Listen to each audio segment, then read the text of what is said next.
Voilà, on peut passer à la carte maintenant. J'ai repris mes 3 petits personnages et je les ai réduits parce qu'on n'a pas besoin de personnages aussi grands qu'on ne les a travaillés. On va tracer un disque. Donc je suis sur le quadrillage, toujours 1, 2, afficher le quadrillage, aligné sur le quadrillage. Je disais un disque de 13 cm de diamètre. Voilà, on va le dupliquer vers le bas. Hop. Remonter ce dernier d'un demi-centimètre. Donc il suffit de pousser une fois sur la flèche du clavier. On sélectionne les deux. Clic droit, souder. Ah non, pas encore. Excusez-moi. Pas encore. On le fera après. On va maintenant taper le texte. Voilà. Donc, joyeux Noël. Vous pourriez aussi écrire bonne fête. Hein. Noël. On fait un petit clic droit. On choisit Noël. Là, l'écriture que j'ai choisie, alors, elle a un nom un peu spécial.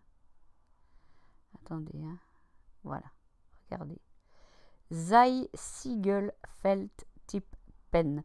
Et vous la trouvez sur Dafont. Ok. Donc, on va en diminuer la taille parce que ça, c'est quand même un peu grand. Voilà. Je vais dans police de caractère. Et je diminue la taille. Je vais faire 48. 48, ça me semble bon. Oui. Maintenant, je double-clique. Je vais zoomer, comme ça vous voyez bien ce qu'on fait. Ah. Zoom. Il met un Z dans mon écriture. Allez. Zoom. Voilà. Non. Zoom. C'est fou quand j'enregistre. Bien. Je vais double-cliquer pour avoir ce cadre vert. Je prends la petite poignée et je me mets sur mon cercle jusqu'à ce que, voilà, l'écriture vienne à l'intérieur. Là, je vais l'éloigner un peu du bord parce que c'est quand même trop près du bord en utilisant la petite manette ici. Voilà, ça me semble bon. Mais évidemment, mes lettres sont trop serrées, donc je vais les espacer en allant ici, espacement des caractères.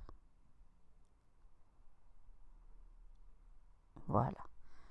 Et je vais revenir en arrière pour voir. Ouais, je vais juste... Non, c'est bon.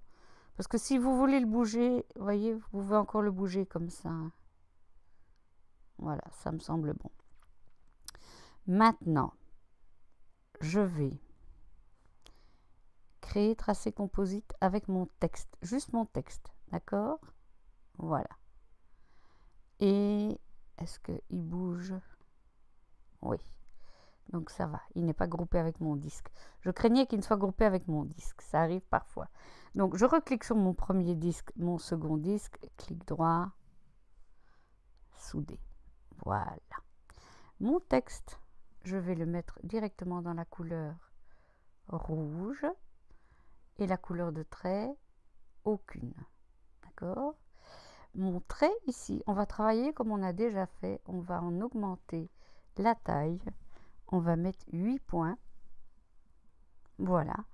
Et on va donner la même couleur que notre écriture, c'est-à-dire la même couleur que le bonnet du petit lutin et que la chenille de couleur que nous avions fait, que vous avez sur votre page de gratuit. Alors, je vais prendre maintenant le petit lutin qui est sans contour.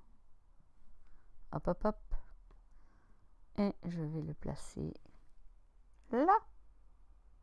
Parfait.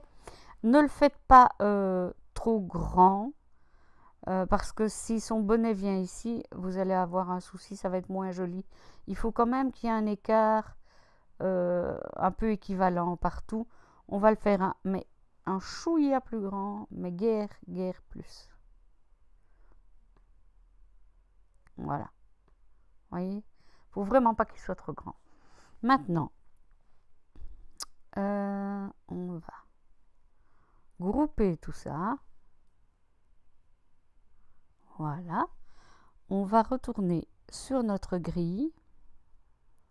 Oui, ça c'est parce que je suis un peu maniaque.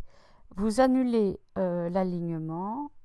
Je vais zoomer pour vous montrer. Décidément. Il me fait des niches, comme on dit. Et là, je vais m'aligner, voyez, au centre d'une ligne bien droite pour pouvoir tracer mes pointillés. Oui. Là, je reclique sur aligner sur le quadrillage. Je prends l'outil ligne, je trace ma ligne. Voilà, et je la mets en pointillé. Voilà. Je sélectionne le tout, grouper, et voilà. Donc ça, c'est une chose. Maintenant, je vais enlever mon quadrillage, je n'en ai plus besoin.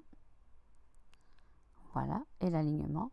Je vais me mettre ici avec l'activation des repères, mais surtout me mettre en A4 pour pouvoir imprimer. Hein. Voilà, et il se met. Nous y sommes. Alors, je me rends compte, vous voyez, que c'est un peu grand. Donc, c'est ce que j'ai fait aussi quand j'ai travaillé ma carte. Parce que là, je suis dans le gris et là, et ça fait un peu juste. Donc, je vais la diminuer. Un tout petit peu. Voilà. Et bien l'aligner. OK. Maintenant que c'est fait, je vais mettre mon petit lutin ici. Et l'autre ici. Voilà. Je vais enregistrer, fichier, enregistrer sur le disque dur, vous me connaissez. Hein. Carte lutin à imprimer. Voilà. OK. Oui, ça prend du temps. C'est très lourd hein, comme fichier. Donc, vous voyez, à part mail, moi j'ai quasi fermé toutes mes applications. Ça, c'est ce qui me sert à enregistrer mon écran. Mais il faut vraiment, c'est très lourd, ces démarches. Donc, on a tout ce qu'il faut maintenant pour découper, pour faire notre carte. Il va vous suffire, et je vais vous remontrer l'image. Hein. Fichier, ouvrir, où est l'image? Bureau. La voici. Elle est un peu grande. Hein. Attendez. Je vais vous expliquer. Voilà. Allez, petit, viens par ici. Obéis à ta maman. Il faut qu'on s'amuse. J'espère que ça vous fait rire aussi, mes bêtes feintes. Parce qu'on a tous besoin d'un peu d'humour dans la vie. Voilà. Vous voyez, il est encore grand. Je sais qu'il y a moyen de le rapetisser autrement. Et alors? C'est quand on essaye d'aller vite que ça prend du temps. Bon. Donc, vous voyez ce que j'ai fait? Une fois que ma carte était découpée, j'ai mon beau rebord rouge là. C'est vraiment nickel. Ça donne super bien. J'ai juste mis des petits dots.